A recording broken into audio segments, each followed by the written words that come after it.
Ang bugna kay Juan.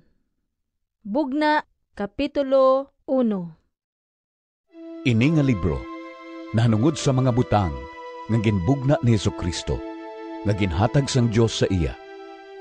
Agud mapahayag niya sa mga alagad sang Dios, kung ano ang dapat magakahanabo sa labing madali. Ini nga mga butang, ginpahayag ni Kristo sa iya alagad nga si Juan, paagi sa anghel nga iya ginpadala sa iya. Kaginsugid ni Juan ang tanan nga iya nakita. Amo ini ang ginsugid ni Juan, nahanungod sang pulong halin sa Dios, kag ang kamatuuran nga ginpahayag ni Jesucristo. Bulahan ang nagabasa sini nga libro, kag bulahan ang mga nagapamati sang mga pulong sini nga tagna, kag nagatuman sang nasulat sa sini nga libro. Kay madali na lang ang tion nga initanan nga mga butang magakahanabo. Pag-abi-abi halin kay Juan sa 7 ka mga iglesia sa probinsya sang Asia. Ang grasya kag ang pagidait manginyara sa inyo gikan sa Dios nga amo karon, amo man anay, kag amo ang magakari, kag gikan sa 7 ka mga espiritu nga yara sa atubangan sang iya trono. Kag gikan kay Jesucristo ang matutom nga saksi, ang panganay nga anak nga ginbanhaw, nga amuman ang nagagahom sa mga hari sang duta. Ginahigugman niya kita, kag paagi sa iya pagkamatay, iya kita ginhilway sa aton mga sala, kag ginhimo kita nga ginharian sang mga pari sa pag-alagad sa iya Dios kag Amay. Sa kay Jesucristo ang himaya, kagahom sa walay katubtuban, kabay pa. Tanawa, nagapakarisya sa mga panganod, ang tagsatagsa makakita sa iya, lakip ang mga nagbuno sa iya.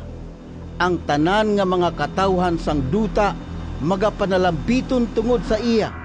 Matuod gid ini, kabay pa, ang Ginoong Dios nga makagagahom, nga amo karon, amo man anay, kag amo man ang magakari nagasiling. Ako amo ang Alpha, kag ang Omega. Ako si Juan nga inyo utod, kag sa paghiusa kay Jesus, nagapakig-ambit ako sa inyo sa pag-antos, kag sa iya ginharian, kag sa pagbatas. Gintapok ako sa isla sang Patmos, tungod sang akon pagbantala sang pulong sang Dios, kag sang kamatuoran nga ginpahayag ni Jesus. Sa adlaw sang Ginoo, gingamhan ako sang Espiritu, kag nabatian ko ang mabaskog nga tingog nga daw tunog sang trompeta nga nagahambal sa likod ko. Amo ini ang iya ginsiling, isulat ang imo makita, kag ipadala ang libro sa sining 7 ka mga iglesia, sa Efeso, Smyrna, Pergamo, Tiatira, Sardis, Philadelphia, kag Laodicea.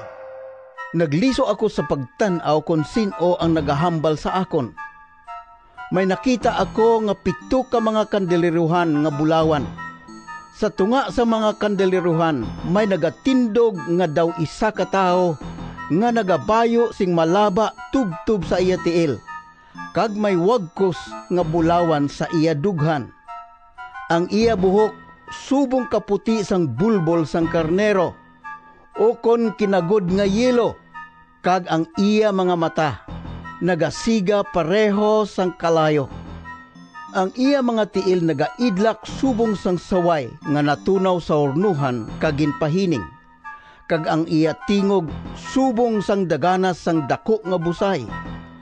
Ang iya tuo nga kamot nagauyat sang 7 ka mga bituon, kag sa iya baba nagagwa ang matalom nga espada nga duha sing sulab. Ang iya guya tama kasanag subong sang udtong adlaw.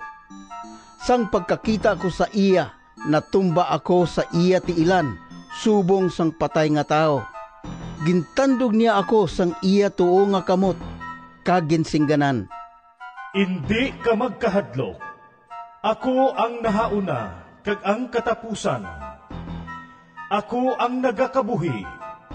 Napatay ako, Pero tan-awa, karon nagakabuhi ako sa walay katapusan. May gahom ako sa kamatayon, kag sa kalibutan sa mga patay. Gani isulat ang mga butang nga imo makita. Ang mga butang karon, kag ang mga butang nga mahanabo sa ulihi.